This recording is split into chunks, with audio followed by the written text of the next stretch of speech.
days before Christmas in 1877, Minnie Stewart's younger sister, Chrissy, died from complications of typhoid. It was the first death to occur in this house. Her obituary recounted that, during the 10 weeks of her last sickness, no murmur passed her lips. Her only anxiety was for the comfort of those about her, and to the last hour of her life she had only sweet smiles and loving words for all around her. From these words, we can infer that Chrissy had what Americans in the Gilded Age called a good death. She died at home, surrounded by her family. Chrissy's family and friends grieved her loss, but their belief that she had exchanged suffering for eternal glory comforted them.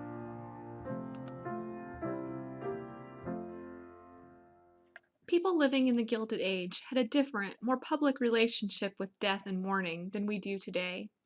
There was truth in the saying, "In the midst of life, we are in death." High mortality rates meant that death was a frequent part of life. Mortality tended to be higher in urban areas due to crowding and poor sanitary conditions. The average life expectancy for someone born in 1860 was 48 years old. The mortality rate did not decline significantly until after the Civil War. Waves of epidemics meant that many did not reach middle age, however. Cholera, dysentery, scarlet fever, and other diseases killed off children and young people. Chrissy, for example, died from the effects of typhoid at age 15. Diphtheria and meningitis carried off Minnie Stewart's children, Harvey and Isabel, before their 10th birthdays. Christian families like the Stewarts, nevertheless, interpreted this suffering as having a higher purpose. The best that they could hope for was a good death, surrounded by family or friends, and attended by a physician and member of the clergy. Not only could death be merciful, but it was an opportunity to convert unbelievers. Having witnesses to the death was important for several reasons. They comforted the dying person and recorded the physical signs of death to share with relatives who lived far away.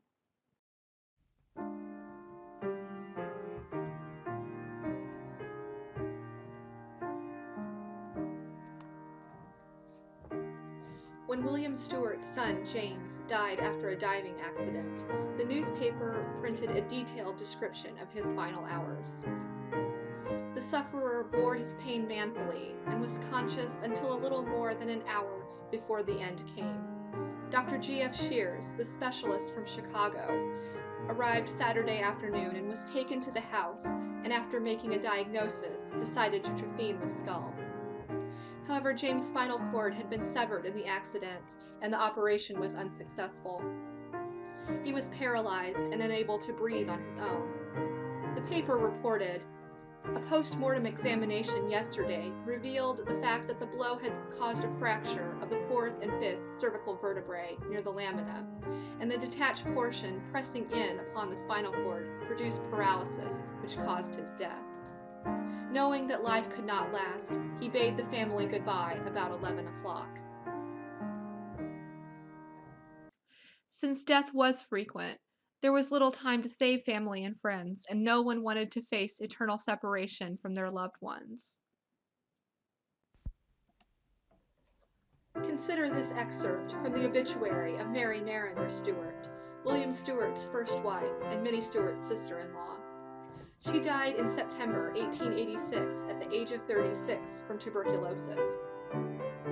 She was a consistent Christian, a loving wife and mother, and a most noble woman.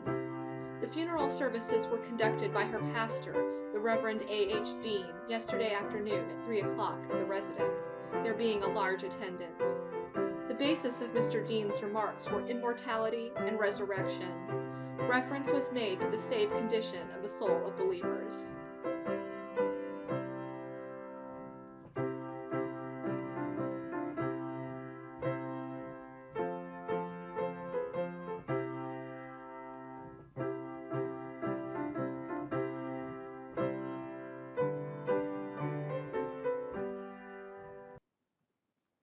Today, palliative care has made dying at home a familiar concept, but the idea that funerals took place in the home might seem strange.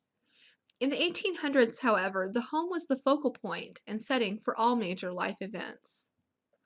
Let's take a look at what would have happened once a death occurred in a home. Before the rise of the funeral industry, a family member or friend laid out the body for burial. Since the home was part of the woman's sphere, women often performed these tasks. Someone closed the corpse's eyes and tied a handkerchief around the head and jaw to keep the mouth closed until rigor mortis set in. The body would be washed and dressed in new clothes before being placed in the coffin. A family member, neighbor, or local carpenter assembled the coffin, which was typically pine. Before the funeral, someone sat with the corpse to watch for any signs of life. This practice gave rise to the term wake. Tapophobia, or the fear of being buried alive, had some basis in those days. In 1905, a London physician named Dr. Tebb noted 149 cases of premature burial. Depending on the season, the family might cover the body with ice or soak the face in vinegar or alum to slow decomposition. Flowers also masked any odor. The viewing usually lasted for a couple of days, and then the funeral took place in the parlor. After the service, the pallbearers carried the casket out feet first so that the deceased would not be tempted to look back nor take anyone else with them to the grave. The family prepared their home and themselves to enter mourning. First, all of the clocks in the house were stopped to mark the deceased's time of death and to ward off bad luck. Black cloth covered the mirrors to prevent the deceased's spirit from being caught in the glass and to ward off any temptation to vanity. A black wreath on the front door warned visitors to knock softly rather than ring the bell. The Gilded Age focused on the individual mourner, partly due to Queen Victoria's deep mourning for her husband, Prince Albert. An entire industry developed around these rituals. Companies produced black clothing, calling cards, tea sets, and commemorative pieces for people to communicate their change in status. Close relatives, including aunts, uncles, and cousins, donned mourning attire. A widower typically spent around 6 months wearing a black armband and perhaps crape around his top hat, but well-to-do widows had to remain in mourning for at least 2.5 to 3 years. Their silk or wool black crepe clothing carried a dull sheen because women were not supposed to reflect light during this first phase of mourning. These clothes were heavy and stiff, infused with arsenic to help hold their shape. After the most stringent period of deep mourning, women could enter half mourning. This phase consisted of wearing clothing in shades of gray, violet, and white. On the way to the cemetery, the funeral procession might take the coffin to a church or meeting house for a funeral sermon.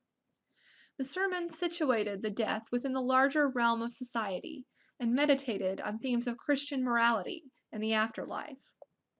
On birthdays and death days, the family might return to the cemetery to picnic at their loved one's grave. This practice arose when new cemeteries were being established further away from the center of cities. The pastoral setting encouraged contemplation and allowed the bereaved to stay connected with the deceased. Today, however, many cemeteries have banned this custom. Although the body was now hidden from view, grieving relations had memento mori to remind them of what had just transpired. Memento mori were objects that reminded the living of their own mortality. The focus on the body and the rise of photography intersected to produce a unique kind of memento mori. Photographs placed a special emphasis on the body.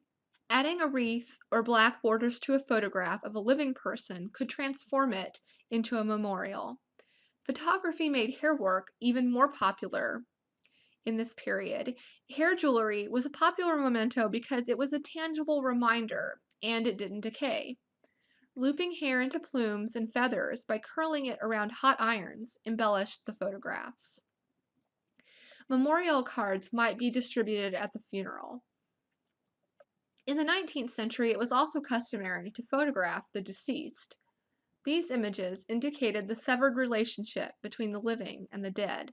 In fact, photographers often posed their subjects to evoke the pietà and layered the photograph with religious imagery. A mourning portrait was also a tangible reminder of the deceased, which the bereaved could carry with them.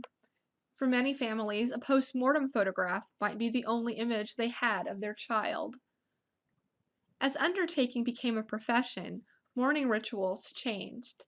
Post-mortem photography became increasingly rare, for example. The focus shifted from the home and the mortal remains to the deceased's spirit. This emphasis gave rise to spiritualism, which reached its zenith in 1870 and then peaked again in the wake of World War I.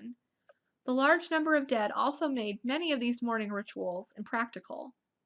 Towards the end of the 19th century, the social gospel also affirmed the importance of the living community. Only the living could be reformed. The dead were beyond society's help. Declining mortality rates and improved medical treatment also influenced society's view of death. It was now something to be avoided as long as possible.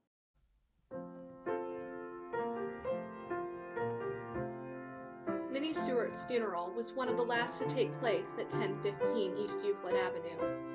Her death represents a confluence of traditions and future trends. She died in a Cincinnati hospital due to complications from surgery. Only her husband was present.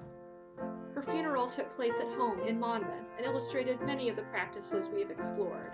A funeral sermon given by her family's minister and the presence of floral arrangements around her casket. By the time her older siblings passed away in the 1930s, the 20th century had completely modernized the business of death.